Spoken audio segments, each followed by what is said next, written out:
Peut-être pour continuer à me présenter, quand j'étais séminariste en second cycle, c'est-à-dire entre la troisième année de séminaire et la quatrième année de séminaire, j'étais envoyé à Villefranche-de-Rouergue, et comme je n'y étais souvent que le week-end, je rencontrais très peu de jeunes chrétiens. En fait. Ils se voyaient en catéchèse en semaine, et moi je voyais plus de jeunes musulmans. À l'occasion de mes dimanches après-midi, je passais dans un quartier de Villefranche, quartier du Tricot, où il y avait une équipe de foot qui s'était montée avec des jeunes qui étaient à la fois certains portugais, d'autres aveyronnais et puis d'autres marocains. Et c'est là où j'ai commencé à goûter la rencontre avec le monde musulman, du soutien scolaire, des invitations à des fêtes, des repas, et puis d'être supporter d'une équipe et de voir de l'intérieur ce que peuvent vivre des musulmans dans un contexte aveyronnais. Alors à partir de là, quand j'étais ordonné prêtre et nommé à la paroisse Sacré-Cœur à Rodez, j'ai rapidement été mis en contact avec un groupe de dialogue islamo-chrétien et l'évêque de l'époque m'a nommé délégué pour le service du dialogue avec les musulmans. Et donc je fais ça depuis 20 ans à peu près. Alors je ne suis pas islamologue, je ne parle pas l'arabe, même si j'ai commencé à m'initier à cela. Ma connaissance de l'islam passe par les personnes que j'ai rencontrées, par des lectures, mais aussi par l'écoute fidèle d'un excellent podcast que vous pouvez trouver sur France Culture, Questions d'Islam. Si le sujet vous intéresse, c'est vraiment le monde musulman, mais vu de l'intérieur, avec toutes les questions, aussi bien religieuses, spirituelles, mais aussi culturelles. Parce que l'islam, vous savez que c'est à la fois avec un petit i, c'est la religion, et avec les grands i, c'est la civilisation, la culture qui s'est bâtie là-dessus. Alors moi, je vais vous parler donc, du dialogue islamo-chrétien. Je ne veux pas vous parler de l'islam, parce que je ne pense pas être compétent simplement dans des lectures ou les invitations que j'ai reçues des partenaires de dialogue musulman.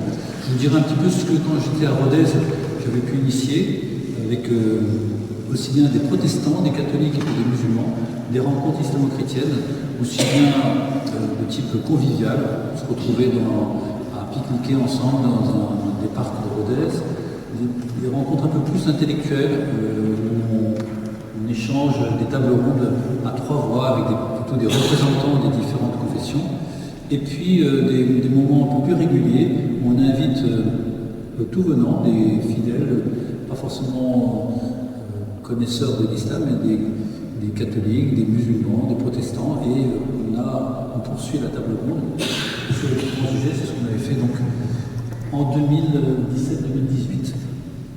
Donc en 2018, j'ai été nommé à Cap-de-Nac-Gare.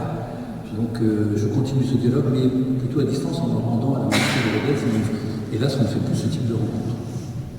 Alors pour parler du dialogue islamo-chrétien, on va commencer déjà par ce changement, cette rupture, on pourrait dire, même si Pape Benoît XVI parle d'une herméneutique de la continuité, d'une interprétation du dogme dans la continuité, c'est Vatican II. Et au cœur de Vatican II, une encyclique du pape Paul VI, Ecclesiam Suam, en 1964, qui dit que, parce que vous savez que le Concile Vatican II a été un concile qui a essayé de définir ce que c'est que l'Église. Qu'est-ce que c'est que l'Église? Il y a eu des dogmes antérieurs qui concernaient Marie, qui concernaient la Christologie, qui concernaient l'identité du prêtre, l'identité, qu'est-ce que c'est que le salut, enfin des choses comme ça. Vatican II, c'est qu'est-ce que l'Église? Qu'est-ce que la révélation aussi? Et l'encyclique de Paul VI, Ecclesiam Suam, dit que l'Église continue l'action de Dieu qui vient entrer en conversation avec l'humanité. L'Église est fondamentalement dialogale par nature, parce qu'elle est la poursuite de la mission du Christ, qui est Dieu qui vient dialoguer avec l'homme. Et donc de cette encyclique de 1964, cette encyclique a inspiré le texte du Concile Vatican II qui parle du dialogue interreligieux. Ce texte s'appelle Nostra Aetate, et je vais vous donner donc le titre de cette déclaration. Ce n'est pas une constitution, mais c'est un texte court que vous pourrez vous-même lire. Déclaration sur les relations de l'Église avec les religions non chrétiennes, qui date de 1965. Alors on va jeter un coup d'œil un petit peu sur cela, sachant que de ce texte-là, eh bien, presque toutes les initiatives de dialogue, en particulier avec les musulmans, en découlent. Il y a eu donc Paul VI qui est allé ensuite à Istanbul en 1967, en Ouganda en 1969 où il a eu une rencontre avec des représentants musulmans. Il y a eu Jean-Paul II qui est parti à Ankara ensuite en 1979, au Nigeria en 82, au Maroc en 85 où il a parlé à Rabat devant 80 000 jeunes musulmans. Et puis en 86, il y a eu les rencontres d'assises. Vous savez, ce temps où ils ont prié, où il a convié des responsables de toutes les religions à venir chacun prier dans un des lieux de culte d'assises mis à leur disposition pour être chacun dans sa confession à prier pour la paix. Cette rencontre d'assises a été recommencée le 24 janvier 2002, après les attentats du 11 septembre 2001. Il y a eu d'autres rencontres qui ont suivi, donc à Damas en 2001, et puis Benoît XVI a continué. Il a eu une rencontre avec des dignitaires musulmans lors des JMJ de Cologne en 2005, et puis il y a eu ce fameux discours à Ratisbonne en 2006, on en parlera, et puis la visite aussi à la mosquée bleue, la mosquée des Omeyyades à Damas, où Benoît XVI a prié sur le tombeau de Jean Baptiste. Et puis, on continue l'histoire avec le pape François, avec des initiatives majeures. Les liens que le pape François a eu avec le grand imam de l'université Al-Azhar en Égypte. Alors, vous savez que le mot musulman, ce n'est pas organisé comme l'Église catholique, ça ressemble plus au protestantisme. Il n'y a pas d'autorité magistérielle, il n'y a pas de papauté, l'équivalent de la papauté, mais l'université Al-Azhar joue un rôle un peu, presque d'autorité morale, sinon doctrinale, si on peut parler comme ça. Et donc, des liens d'amitié se sont tissés entre le pape François et ce grand imam Ahmed Al-Taïb. Invitation au Vatican, invitation au Caire, rencontre dans les Émirats Arabes Unis avec la déclaration d'Abu Dhabi, donc en 2019, sur la fraternité. Voilà. Alors on commence par Nostra Aetate, on va essayer de regarder quelques textes qui disent un petit peu ce que c'est que ce dialogue, et puis après ce sera à vous d'échanger sur quelques questions que j'aurai à vous poser à partir de ces textes. Alors Nostra Aetate, je vais le mettre en... Voilà. À notre époque où le genre humain devient de jour en jour plus étroitement uni et où les relations entre les divers peuples se multiplient, l'Église examine plus attentivement quelles sont ses relations avec les religions non chrétiennes. Dans sa tâche de promouvoir l'unité et la charité entre les hommes et aussi entre les peuples, elle examine ici d'abord ce que les hommes ont en commun et qui les pousse à vivre ensemble leur destinée. Alors j'ai surligné tout ce qui a un rapport avec ce qui nous unit, ce que nous avons en commun, c'est toujours les mêmes termes. Dans le dialogue, ce qu'on commence à faire, c'est pas d'abord à regarder les choses qui fâchent. On le ferait, c'est ce qu'on fait quand on rencontre une personne pour la première fois. On essaie de... Et puis il y avoir une part de séduction de cela, mais objectivement, quand il s'agit du dialogue interreligieux, on regarde d'abord, et c'est un motif de charité, que de regarder ce que nous avons en commun. C'est la première attitude, et c'est pas si simple que ça, parce que on peut aller assez rapidement à s'identifier à ce qui nous oppose. Voilà, souvent on fait la guerre, et le fait d'avoir un ennemi peut être un motif de nous unir entre nous. Voilà, et donc quelque part, l'autre peut jouer le rôle de repoussoir et puis favoriser notre propre identité. Il y a quelque chose un peu girardien derrière, on a quelqu'un contre qui nous nous unissons tous. Mais là, il s'agit de voir entre les différentes religions ce que nous pouvons avoir en commun. En tout cas, c'est d'abord ce qu'on fait. Ça ne veut pas dire qu'on va rester là. Il faudra bien aborder aussi les questions qui fâchent, mais on commence par voir ce qui nous est commun. Ça, c'est le numéro 1 de Nostra Aetate. Et puis quand on passe à la partie sur les musulmans, non, c'est pas encore les musulmans, ça c'est la suite. Tous les peuples forment en effet une seule communauté, ils ont une seule origine, puisque Dieu a fait habiter tout le genre humain sur toute la face de la terre. Ils ont aussi une seule fin dernière, Dieu, dont la providence, les témoignages de bonté et les desseins de salut s'étendent à tous, jusqu'à ce que les élus soient réunis dans la cité sainte, que la gloire de Dieu illuminera et où tous les peuples marcheront à sa lumière. Les motifs du dialogue ne sont pas simplement humains, de bien s'entendre, de vivre ensemble parce qu'on cherche à entrer en amitié, mais parce qu'il y a un motif théologique. C'est que nous croyons que nous sommes un en Adam. Voilà, c'est ce que saint Paul nous dit dans l'Épître aux Romains, et que le nouvel Adam est venu pour réconcilier le monde avec lui et pour nous unir dans une même communion. Donc, aussi bien en amont qu'en aval, il y a une unité dont nous héritons et à laquelle nous sommes promis. Et l'Église a comme mission d'être comme les prémices de cette unité. Nous sommes le sacrement de l'unité du genre humain. C'est-à-dire que nous devons faire signe que cette unité a déjà un commencement et qu'elle est possible. Et ce n'est pas seulement pour une unité entre nous bien au chaud, pour nous identifier à la différence d'autres, mais c'est une unité qui, comme Dieu le veut embrasser toute l'humanité.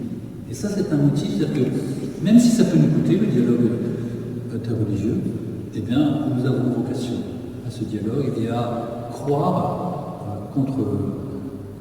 même contre des signes qui pourraient démentir cette espérance, croire à cette unité éventuellement eschatologique, c'est-à-dire à la fin des temps. Mais ce n'est pas seulement parce que ce serait à la fin des temps qu'on n'aurait rien à faire maintenant, c'est que nous avons, nous, par identité d'Église, à préfigurer cette unité dans le rapport que nous avons les uns avec les autres. Alors on en vient à ce qui concerne les musulmans.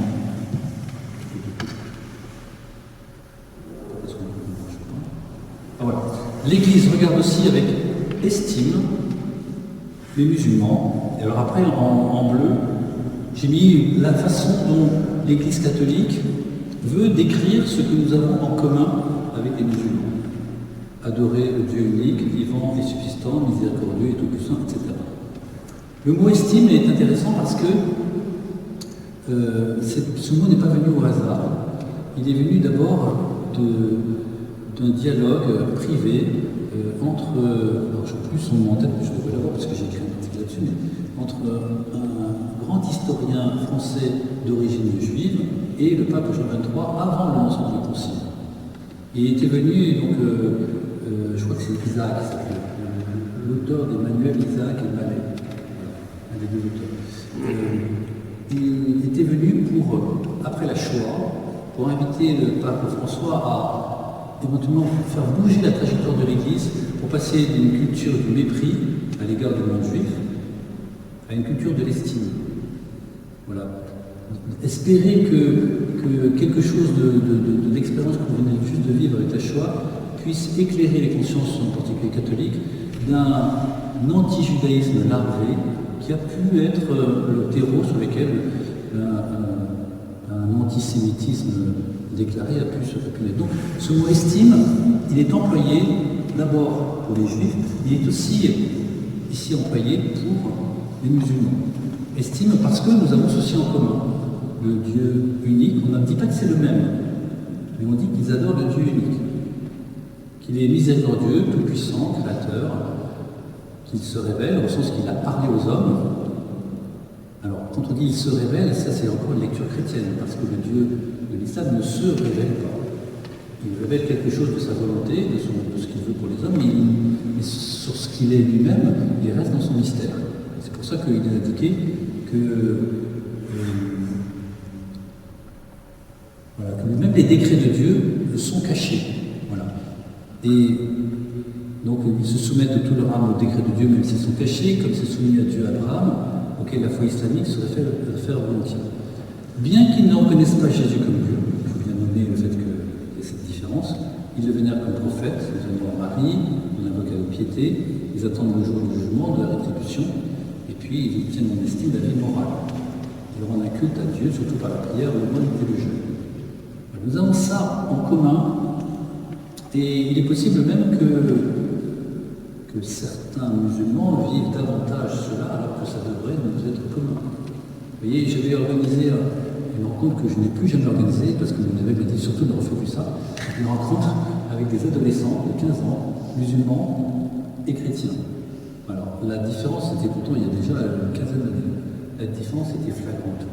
Tous les jeunes musulmans étaient pratiquants. Ils allaient tous à ce qui était leur salle de prière. Voilà. Et il s'étonnait que les jeunes catholiques de leur âge se disaient croyants mais non pratiquants. C'est pour eux un oxymore.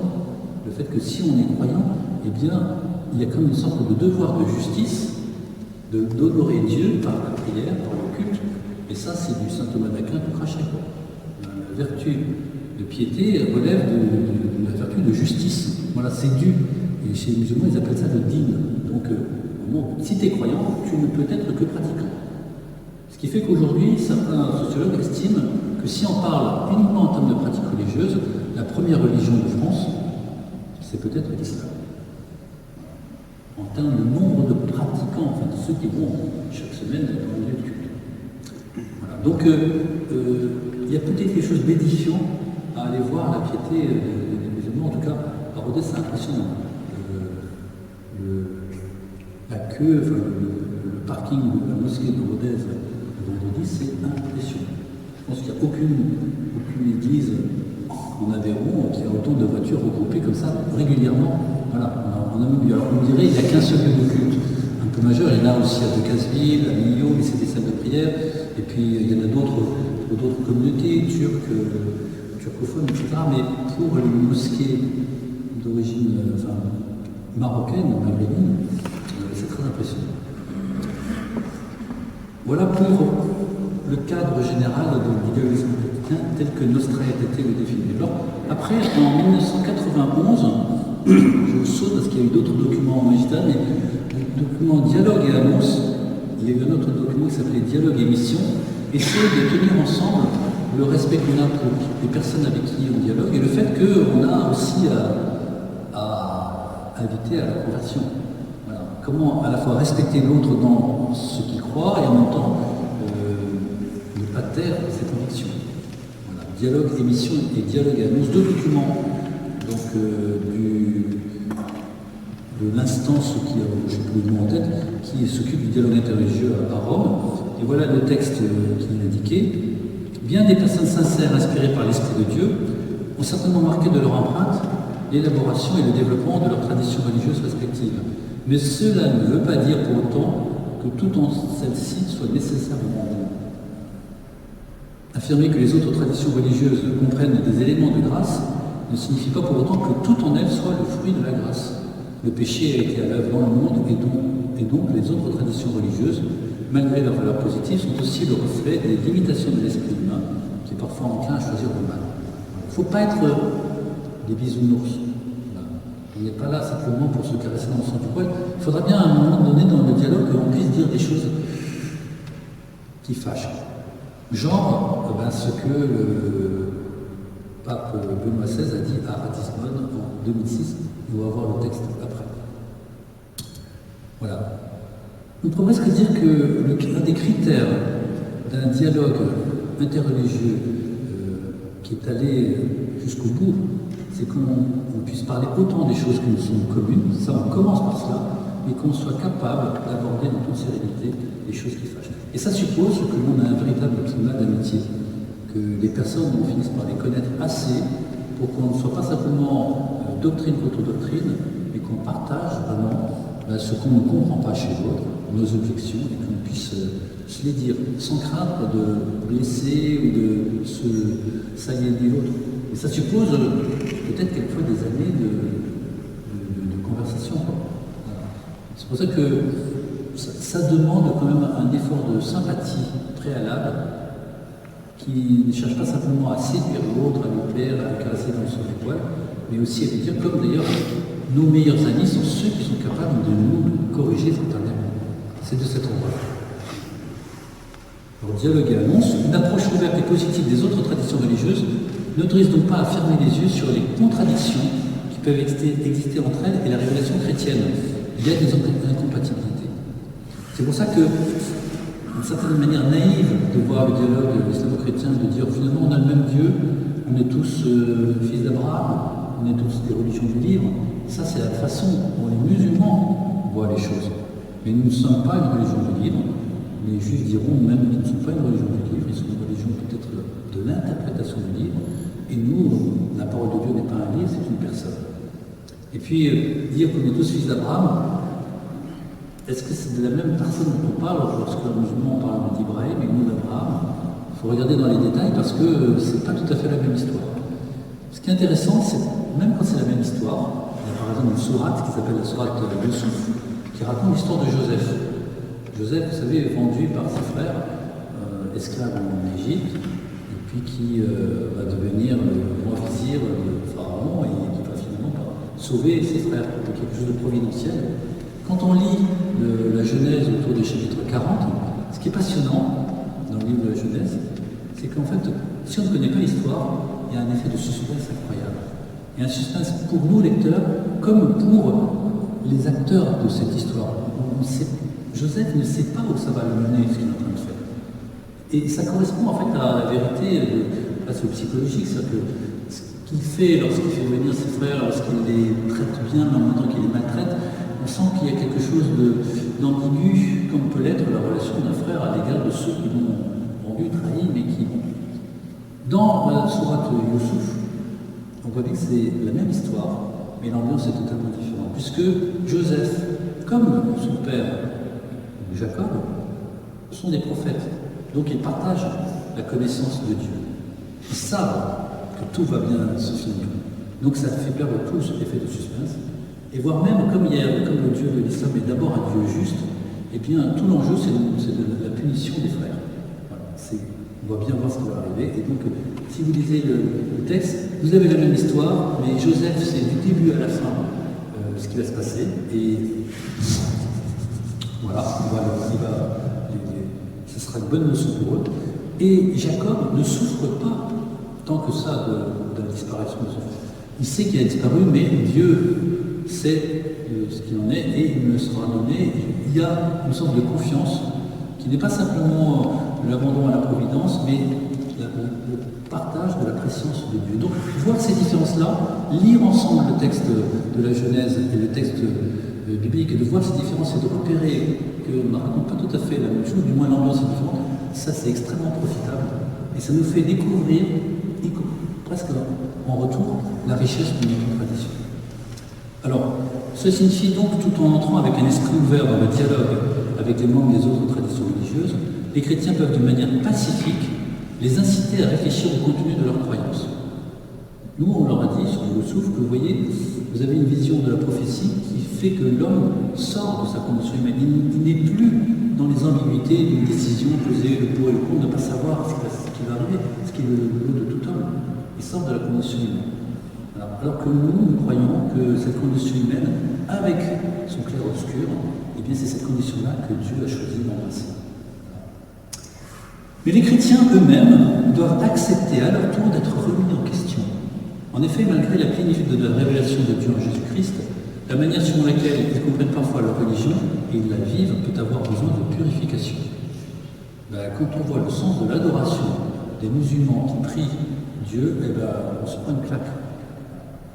Il y a des fois, on se dit, mais ils ont un sens de la transcendance de Dieu, de la grandeur de Dieu, que nous avons perdu par une fausse familiarité qui devrait être possible.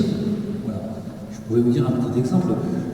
J'avais un ami marocain, donc à Villefranche-de-Rouen, qui de temps en temps venait à la collégiale, se mettait à l'entrée et regardait nos messes de l'extérieur. Et il me disait ensuite, en fait, vous ne croyez pas, vous, les chrétiens, à ce que vous prétendez croire. Ah bon, pourquoi? Je vous vois aller à ce que vous appelez la communion, c'est ça? Et vous y allez comme ça, vous faites la queue, et vous y allez, vous tendez la main et vous recevez les...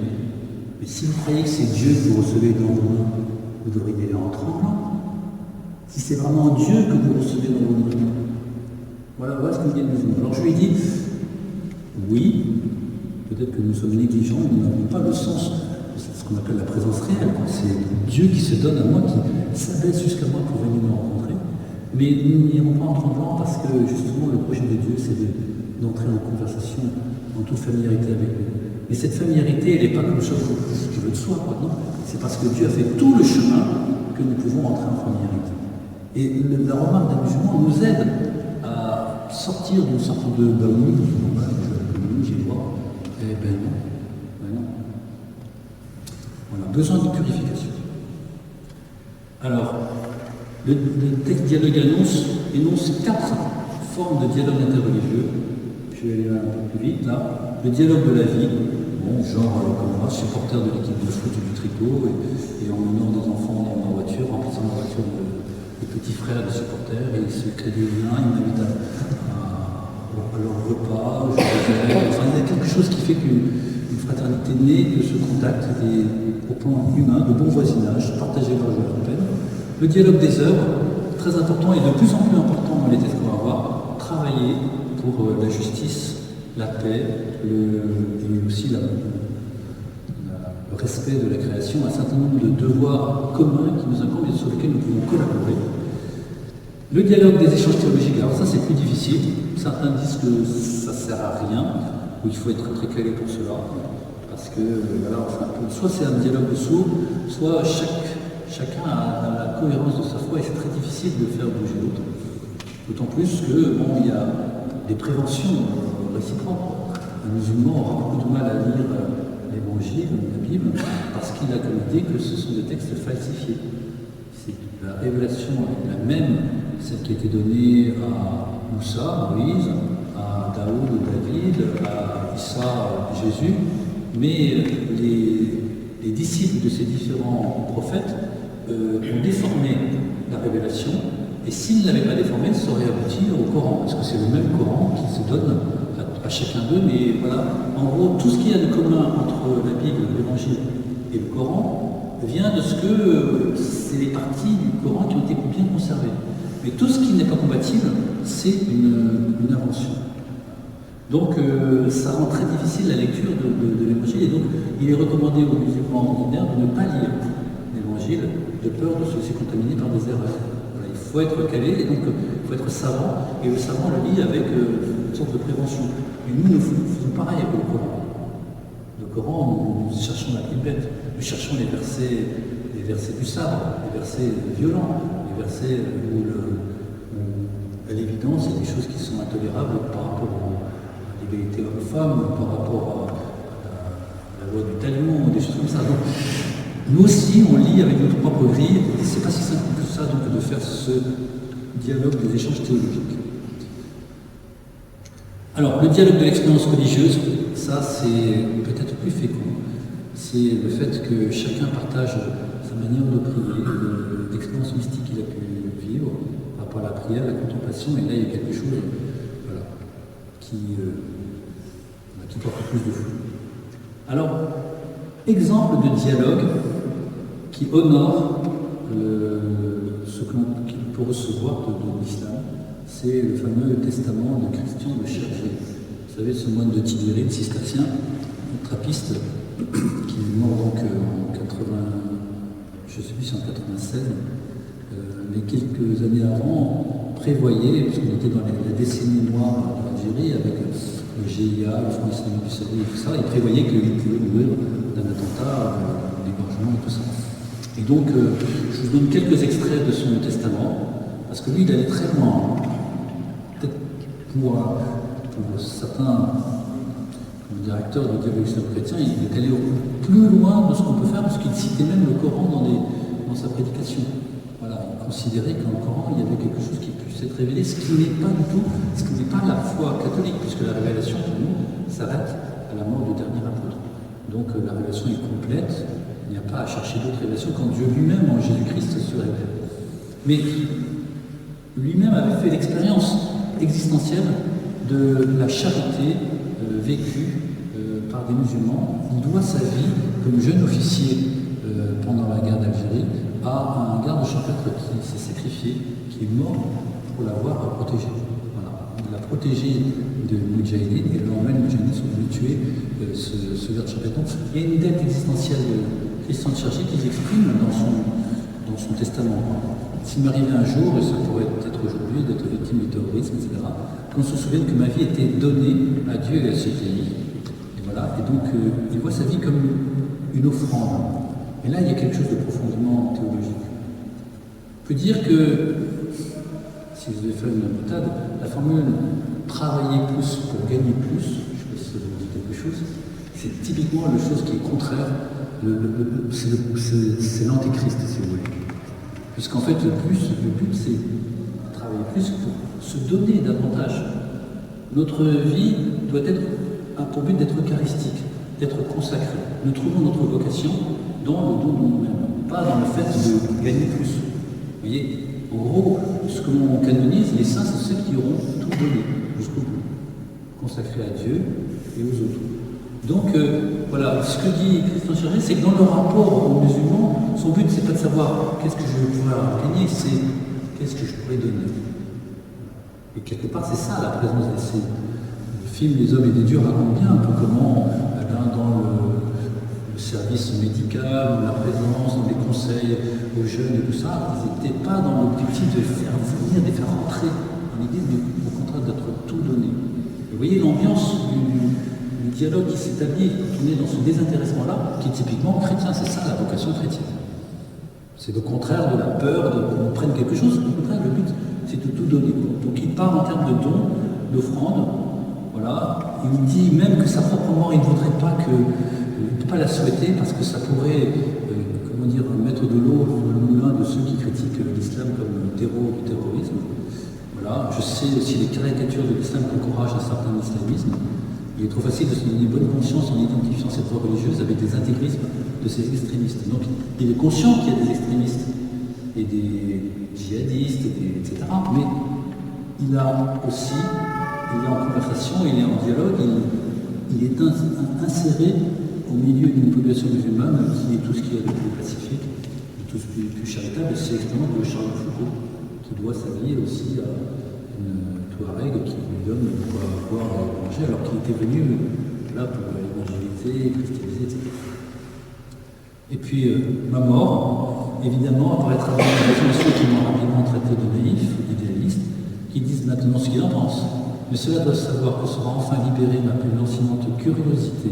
Voici que je pourrais, s'il plaît à Dieu, plonger mon regard dans celui du Père pour contempler avec lui ces enfants de l'islam tels qu'il les voit, tout illuminés de la gloire du Christ, fruit de sa passion, investis par le don de l'Esprit, dont la joie secrète sera toujours d'établir la communion et de rétablir la ressemblance en jouant avec les différences. Ça, c'est voir la réconciliation eschatologique de la fin du temps, l'anticiper, la voir, c'est ça, et désirer la voir davantage, cette curiosité dont il parle. Bon, il y a eu un père de l'église du monde d'origine qui était, dont les disciples ont été condamnés pour une thèse qu'on appelait l'apocatastase, c'est-à-dire l'idée que, quoi qu'il arrive, on ira tous au paradis. Je résume, l'idée c'est que le Christ sera capable de réconcilier toute l'humanité.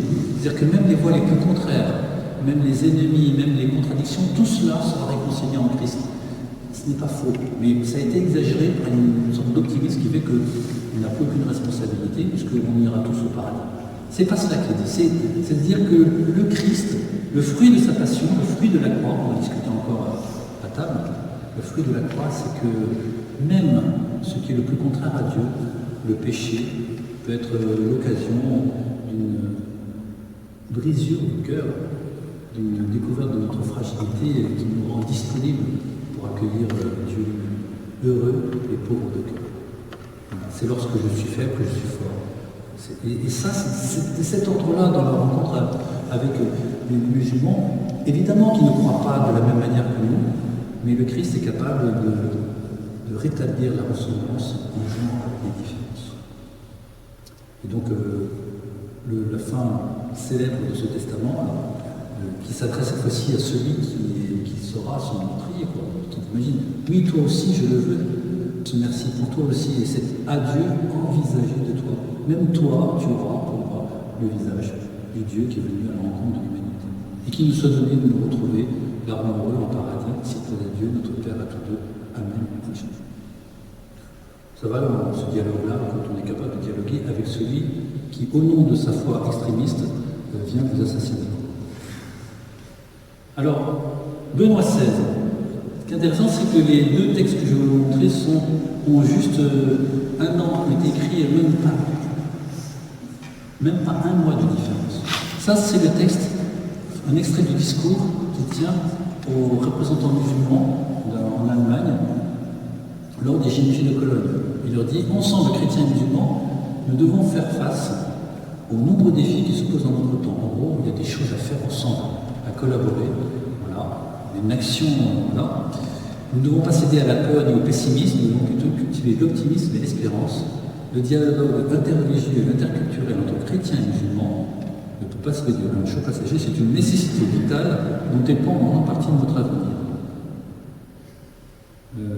En pensant à ça, je pense à des propos, cette fois-ci du cardinal Lustiger, qui dit la même chose dans le rapport entre l'Église et le judaïsme, en disant que l'Église sera jugée sur sa relation avec les Juifs.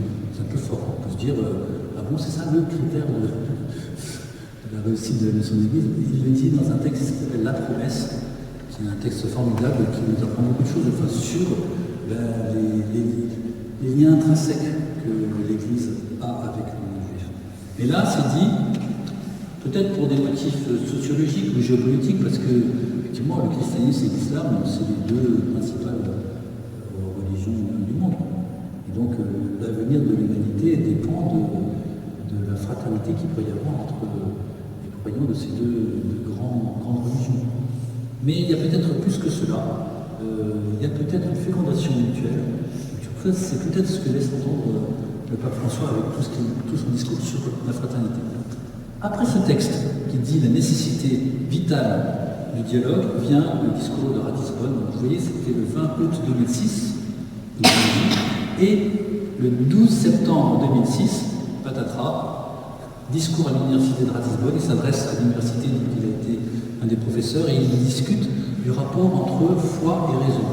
Il ne parle pas de l'islam, enfin l'islam ne sert que comme petite parenthèse, voilà. Mais c'est tout le travail de Joseph Ratzinger de montrer que la foi chrétienne, enfin l'Église primitive, a eu choisi comme partenaire de dialogue, non pas les religions de l'Antiquité, polythéistes, mythologiques, etc., mais les philosophes. Parce que c'est constitutif de la foi chrétienne d'être en alliance avec la raison. Et quand on sépare les deux, eh bien la foi chrétienne cesse d'être une foi chrétienne, et la raison elle-même perd quelque part le lien avec ce qui nous permet de se dépasser elle-même. C'est ça l'essentiel du discours de Ratisbonne, sauf qu'il prend comme exemple un dialogue qu'il lit chez un certain professeur Comrie, qui relate donc une conversation en plein XVe siècle, à quelques années de la chute de Constantinople. L'empereur byzantin Manuel II Paléologue s'adresse à un lettré musulman. Alors il dit d'une manière étonnamment abrupte au point d'être pour nous inacceptable. Cette petite incise abrupte pour nous au point d'être inacceptable a été rajoutée après, dans le texte officiel. Mais ça n'a pas été dit au moment. C'était rajouté après parce que vous savez que ce texte-là, ce discours-là a suscité une polémique énorme, voire même des violences. Au Niger, il y a une religieuse qui a été assassinée, il y a des églises qui ont été brûlées à cause de ce discours. Et donc, il a mis un peu de l'eau dans son vin parce qu'en fait, il citait, c'était pas ses propos, il citait un professeur. Il disait donc, voilà, cet empereur s'adresse à son interlocuteur et il pose tout simplement la question centrale du rapport entre religion et violence en général. Il dit: montre-moi ce que Mahomet a apporté de nouveau et tu ne trouveras que du mauvais et de l'inhumain, comme ceci qu'il a prescrit de répandre par l'épée la foi qu'il prêchait. Déjà, je signale que si on dit Mahomet, c'est déjà insultant pour un musulman. Parce que Mahomet, c'est la déformation occidentale de Mohammed, pour dire exactement l'inverse. Il y a quelque chose dans Mohammed qui signifie celui qui est béni, tandis que ça signifie celui qui n'est pas béni. Voilà, pour moi. Ça sonne comme ça pour un musulman. Donc, et alors, il continue. Après s'être prononcé de manière si peu amène, l'empereur explique minutieusement pourquoi la diffusion de la foi par la violence est contraire à la raison. Elle est contraire à la nature de Dieu et à la nature de l'âme. Dieu ne prend pas plaisir au sang, ne pas agir selon la raison est contraire à la nature de Dieu. La foi est le fruit de l'âme, non pas du corps. Celui qui veut conduire quelqu'un vers la foi doit être capable de parler et de penser de façon juste et non pas de recourir à la violence et à la menace. Pour convaincre une âme douée de raison, on n'a pas besoin de son bras, ni d'objet pour frapper, ni d'aucun autre moyen qui menace quelqu'un de mort. Alors la suite. L'auteur du texte, donc ce professeur Connery, commente à ce sujet. Pour l'empereur byzantin nourri de philosophie grecque, cette affirmation est évidente. Foi et raison, ça va ensemble. Et ça peut pas être, on ne peut pas forcer la raison à croire, donc il faut utiliser des arguments. Pour la doctrine musulmane, au contraire, Dieu est absolument transcendant. Sa volonté n'est liée à aucune de nos catégories, fût-ce celle qui consiste à être raisonnable. Ça, c'est très important. Ça. Parce que chez nos interlocuteurs musulmans, chaque fois que dans leur foi ou dans ce qu'ils affirment, il y a quelque chose qui pour nous paraît déraisonnable, eh bien l'argument c'est qu'à Dieu rien n'est impossible. Voilà. À Dieu, en gros, tout peut être miracle. Voilà. Et là, la raison n'a plus ses droits.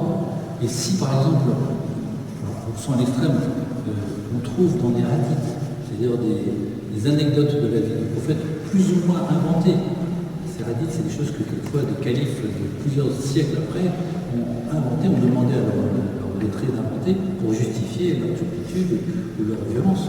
Et bien quand on trouve des hadiths qui justifient l'esclavage des femmes, de tuer tous les ennemis, etc., et que si on considère que le comportement du prophète Mohammed est normatif, et bien même si j'éprouve de répulsion et que ma raison me dit ma conscience me dit il ne faut pas le faire, ben non, puisque Dieu me demande, voilà, pour qui suis-je moi pour critiquer les commandements de Dieu. Donc, ce que dit Massen, c'est que le dialogue entre la foi et la raison doit être permanent et on ne peut pas considérer que Dieu soit à ce point transcendant qu'il puisse nous demander des choses qui soient totalement déraisonnables.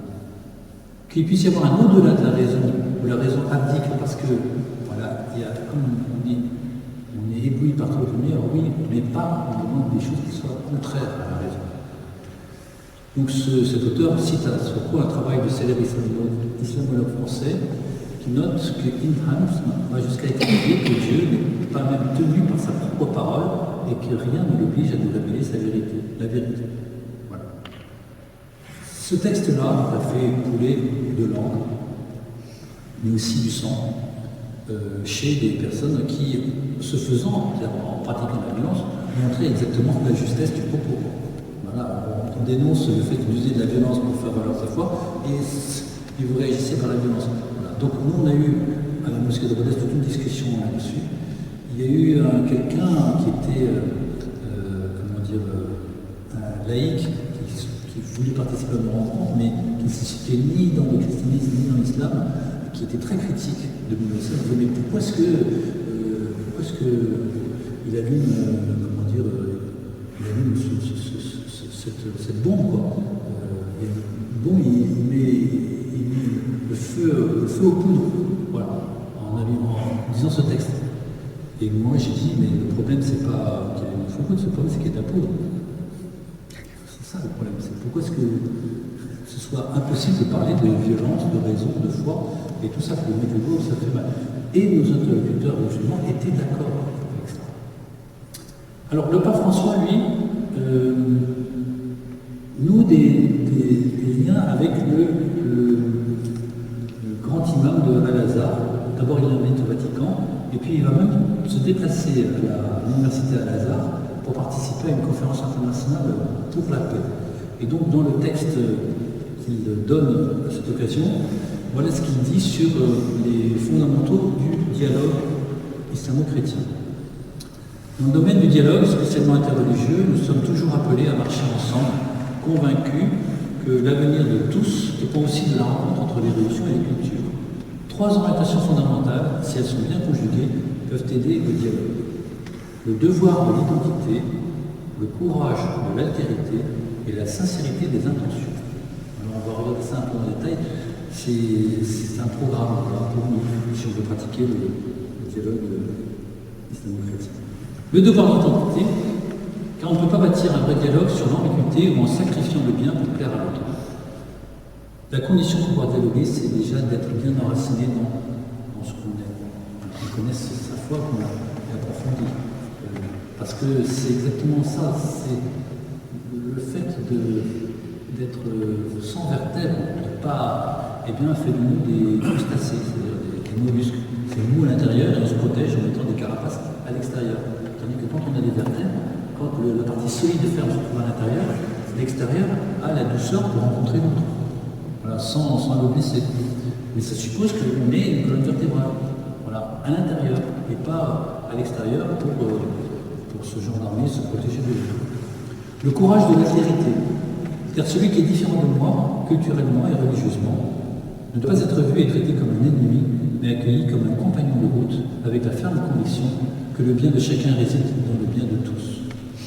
Il y a une formule que j'aime beaucoup de Lacordaire, le restaurateur de l'ordre dominicain au XIXe siècle.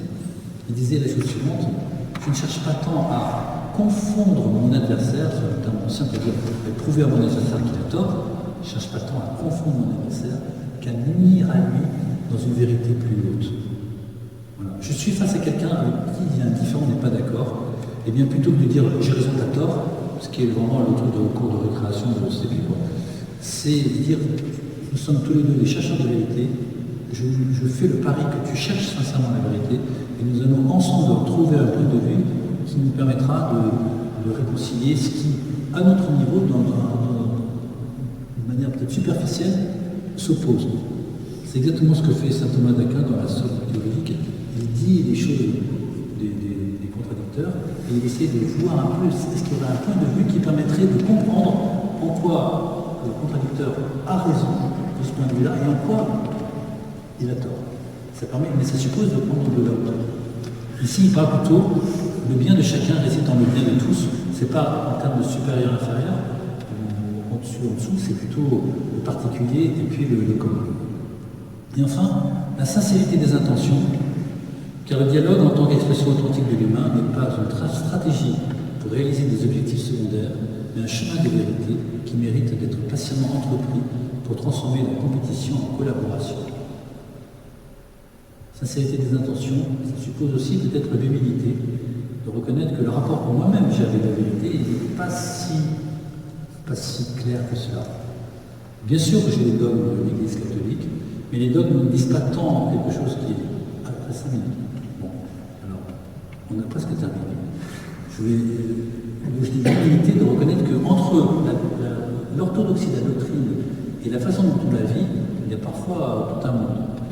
Et donc, l'autre peut m'aider aussi, peut m'édifier, pour m'aider à grandir, y compris dans une adhésion existentielle à ce que je prétends croire. Alors, on termine par un texte le plus récent que je prends, c'est le texte du pape François, document sur la fraternité humaine, signé à Abu Dhabi. Et là, il y a trois propositions: la culture du dialogue comme chemin, la collaboration commune comme conduite, et enfin la connaissance réciproque comme méthode et critère. Alors, les questions que je vais vous poser, puisqu'on me dit que c'est fini, elles découlent de l'esprit dans lequel j'ai essayé de faire ce petit exposé. 4 questions, et l'important, c'est pas seulement les questions, c'est l'ordre dans lequel je vous les pose. Voilà. Comment nous situons-nous vis-à-vis des musulmans? Voilà. Comment nous situons-nous? D'abord, pour admirer ce qu'ils vivent de grand et de beau, pour voir leurs différences comme des richesses. C'est le premier point. C'est-à-dire, il y a des choses où je reconnais dans ce qu'ils vivent quelque chose de profondément beau et vrai. Même qui consonne, c'est ce qu'on peut dire d'abord, voir ce qu'il y a en commun, et même peut-être mieux vécu par les musulmans que nous, pour ce que nous connaissons. Première chose, on commencerait par l'admiration.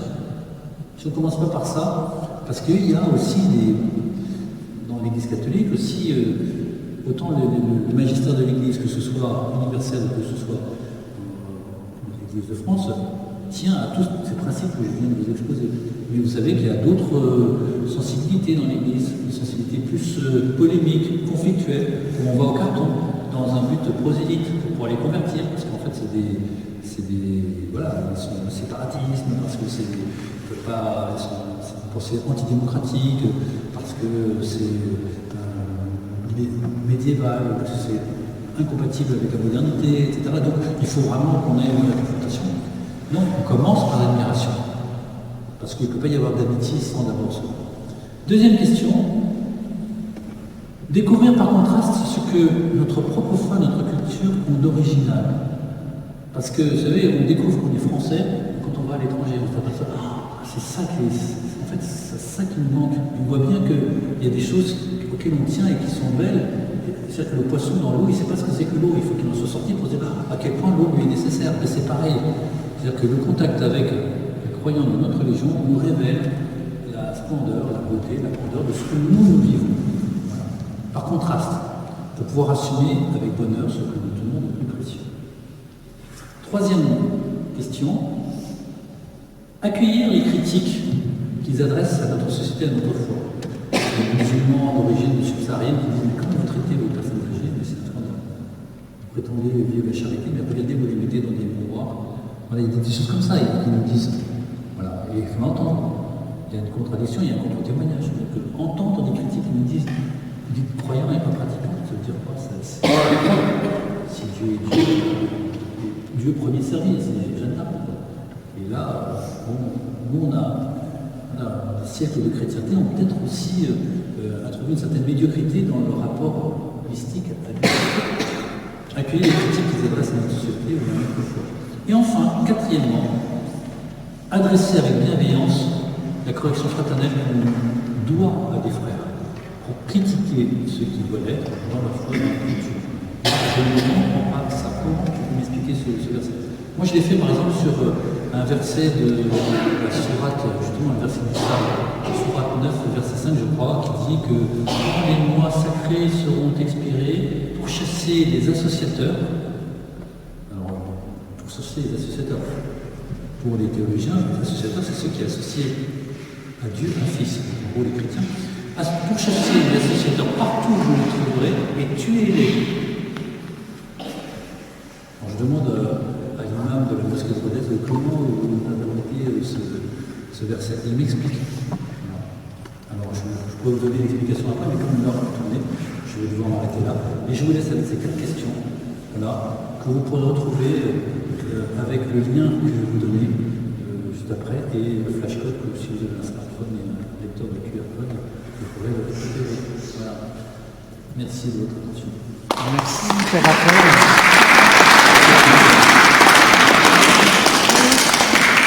Bien maintenant du coup à un moment d'échange, de questions et de réponses, ou de remarques et d'interventions, de 20 minutes. Donc à vous la parole.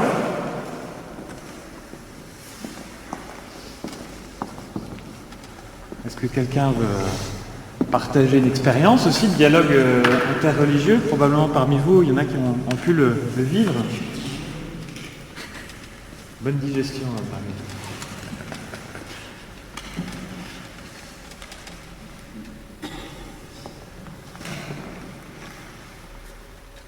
Alors si vous, juste pour vous donner le temps, je vous donne la réponse qu'on m'a donnée l'imam sur ce verset-là. Il dit, à chaque fois qu'on veut interpréter un verset du Coran, il faut le placer dans son contexte. À quel moment ça s'est passé?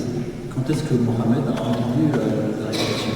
Et donc là, on ne sait pas d'où ça vient, mais ça vient d'une autre tradition, ça ne se trouve pas dans le Coran, ça se trouve soit dans les hadiths, qui sont des petites anecdotes, c'est pas facile de retrouver celles qui sont authentiques et celles qui sont inventées, ou celles à quel moment elles ont lieu, ou bien dans ce qu'on appelle la sira, c'est-à-dire l'histoire, ça raconte l'histoire du prophète de manière un peu romancée, et là il est dit que Mohammed, après avoir reconquis victorieusement et sans verser une goutte de sang, c'est-à-dire pacifiquement reconquis la Mecque, parce que vous savez, il est parti de la Mecque, chassé par sa propre famille, il va à Médine, 622 c'est l'Égypte, et donc là, il se développe, il développe sa religion, il fait des razzias sur les caravanes qui approvisionnent la Mecque, et donc il peut, justement, en étouffant économiquement la Mecque, il peut rentrer victorieusement dans la Mecque. C'est ça comme ça que ça se passe. Sauf que qu'est-ce qu'il voit à la Mecque? Il y a la Kaaba, qui est un lieu soi-disant polythéiste, et donc, plutôt que de chasser les polythéistes pour y mettre le culte musulman, il laisse un délai après que les mois sacrés aient expiré, et il dit, une fois que ce délai sera passé, seuls auront le droit de venir faire le culte que les musulmans. Et les polythéistes, on les chasse. Et la sanction, s'ils reviennent, c'est la mort. Voilà. Alors moi je pose la question, d'accord. Donc moi, si je viens et je me déguise en musulman, enfin en habit blanc, enfin ces deux, que je vais à la Mecque, et qu'on découvre que je ne suis pas musulman, je me fais tuer? Réponse, oui. Mais rassurez-vous, on saura dès l'aéroport qu'on n'est pas musulman. Voilà, donc ça ne vous arrivera pas. Donc, résultat, le monde musulman, c'est un islam malékite à Rodez, donc c'est l'islam traditionnel, celui du Maghreb, c'est pas l'islam wahhabite, hanbalite, donc rigoriste, celui de l'Arabie Saoudite. Donc l'islam traditionnel a mis plein de garde-fous pour contenir la violence qu'il y a dans les versets, pour la contenir dans le temps, pour la contenir dans l'espace. Ce qui fait qu'effectivement, le musulman ordinaire, c'est quelqu'un d'hyper pacifique. C'est pas l'image du djihadiste, l'image musulman et djihadiste, mais non. Pour les musulmans, si vous écoutez justement le podcast Question d'Islam, il y a peut-être une émission sur 5, ou sur 10, qui traite de la question de l'extrémisme islamiste, quoi. Du djihadiste, et qui le déplore, qui se dit mais comment on fait pour lutter contre ça dans Internet, dans des prédicateurs qui viennent de l'étranger, dans le discours de haine qui vient par les propagandistes de Daesh, etc. Donc c'est une question que se pose le monde musulman, de cette violence qui se livre sans fin. Donc en gros le monde musulman a développé ses propres anticorps contre la violence contenue dans cette trentaine de versets dits du Sahel. C'est pas pour justifier les choses, parce que comme il y a plusieurs lectures du Coran, qui permet de dire qu'il n'y a pas de magistère, qu'est-ce qui interdit certains d'avoir une interprétation littérale de ces versets et sans mettre tout ce contexte plus ou moins inventé, parce que cette histoire c'est dans le contexte de la reconquête de la Mecque et avec les polythéistes, non, c'est des associateurs. Et ceux qui pratiquent le shirk, c'est-à-dire associer à Dieu un fils, qui est le pire des péchés. Voilà. Donc, c'est en gros les chrétiens.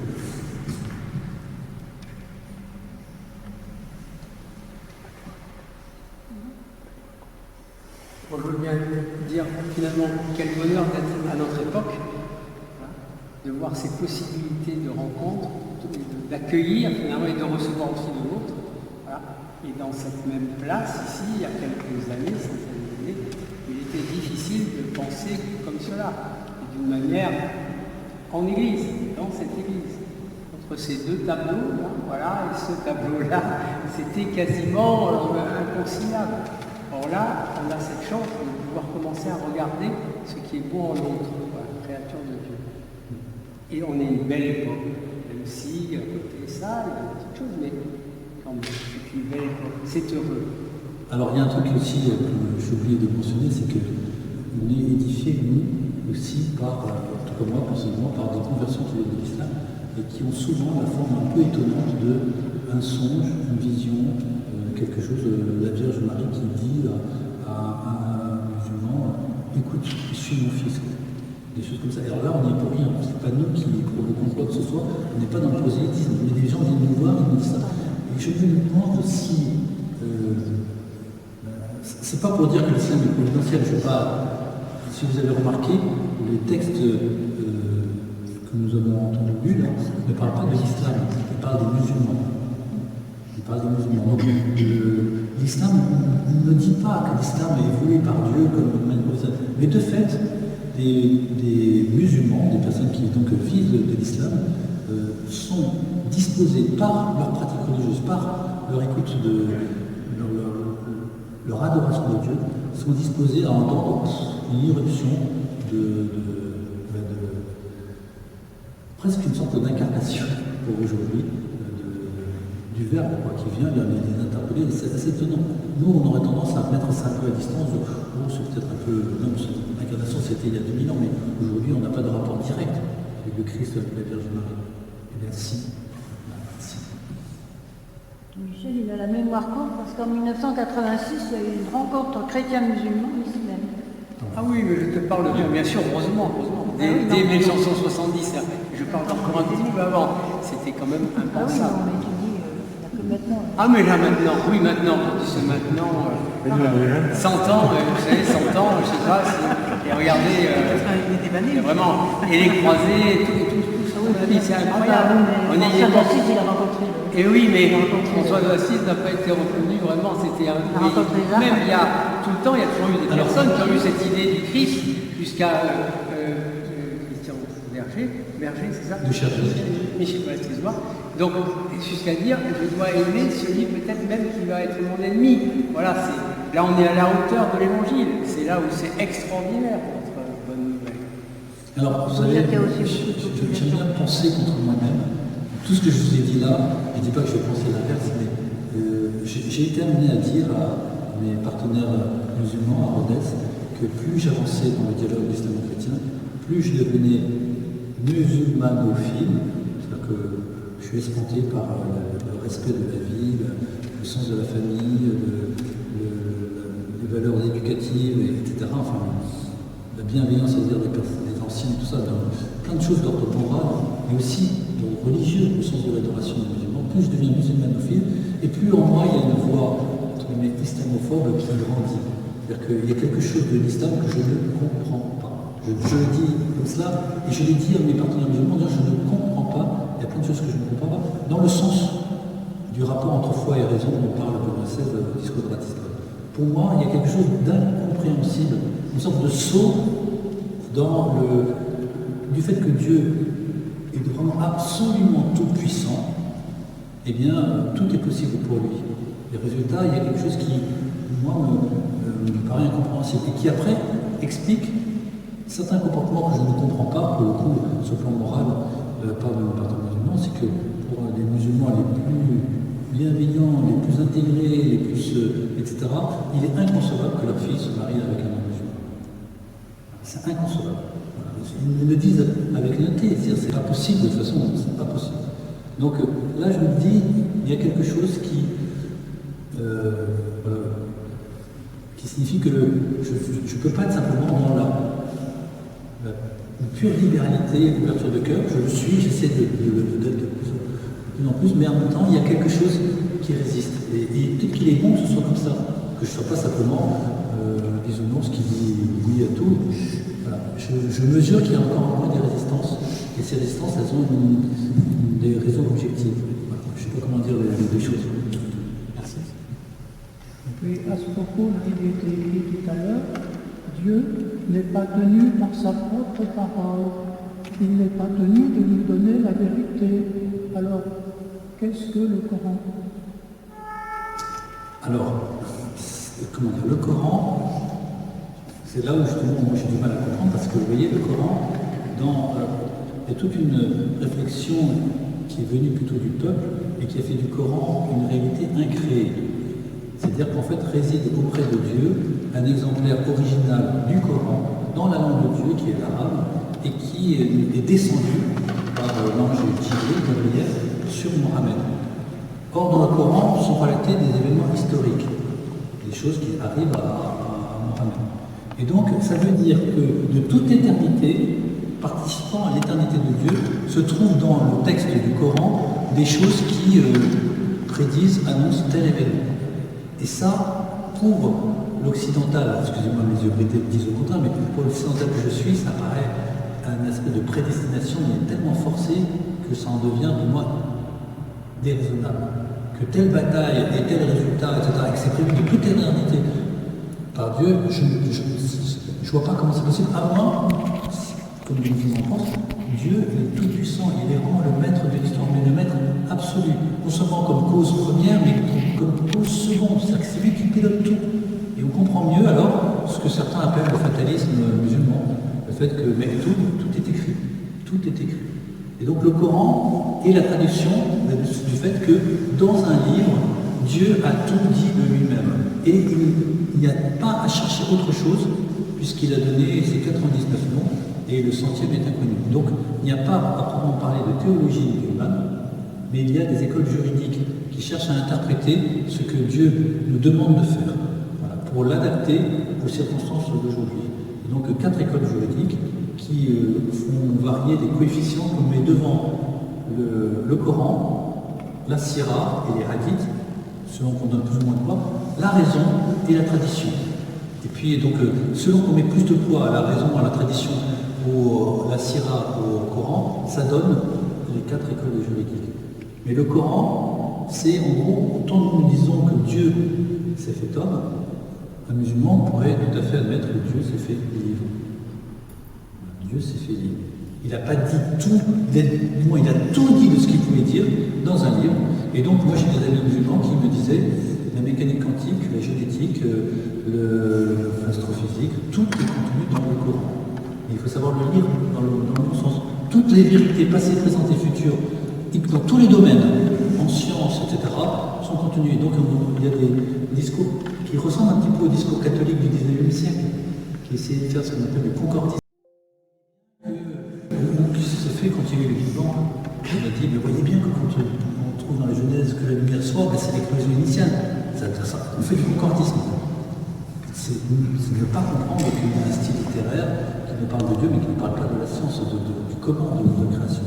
Eh bien, des musulmans aujourd'hui disent, quand on lit correctement le Coran, il y a des versets qui nous disent exactement l'embryogenèse, qui nous dit de la division cellulaire, qui nous dit des choses d'ordre scientifique qu'on a découvert que bien plus tard et qui étaient déjà contenues dans le Coran, et que si on voulait, si on était vraiment à creuser l'interprétation du Coran, eh bien on trouverait tout. Je signale qu'il y a des juifs, kabbalistes, qui font la même chose avec la Torah, avec les 5 livres qui disent si on lit, on place les caractères hébreux de Torah dans un certain ordre et qu'on le lit en diagonale, comme ça, comme des sous-coudes, comme ça, ben, ça finit par donner un message qui nous révèle par exemple la tentative d'assassinat de Reagan, parce que c'était à peu près à cette époque-là où il y avait des livres qui sortaient là-dessus. C'est l'idée qu'un texte puisse tout dire, voilà, et que tout dire, et tout ce qu'on a à savoir, passé, présent et futur, est contenu dans un texte. Là, pour les occidentaux que nous sommes, on ne peut plus adhérer à cela. On comprend qu'il peut y avoir différents niveaux de lecture, mais qu'un texte ne peut pas être à lui-même sa propre règle d'interprétation. Il y a des choses qu'on a fait en herméneutique, en philologie, qui nous interdisent de penser comme ça. Donc c'est là où je me dis, quand je dis islamophore, c'est pas la peur de la violence humaine, c'est l'incompréhension à l'égard de notre manière de penser, du système de pensée qui est inhérent à l'islam.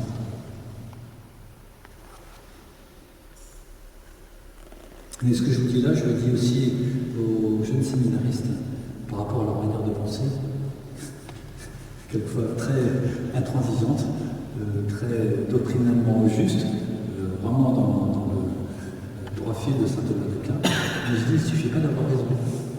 Le ton avec lequel on le dit peut gâcher le fond que vous portez. Donc, il ne suffit pas d'avoir raison. Donc, quand je dis que je ne comprends pas telle manière de penser d'un musulman, inversement, ça ne retire rien au fait que le musulman lui-même puisse m'édifier dans sa manière de croire, d'adorer, et puis d'aimer et de servir.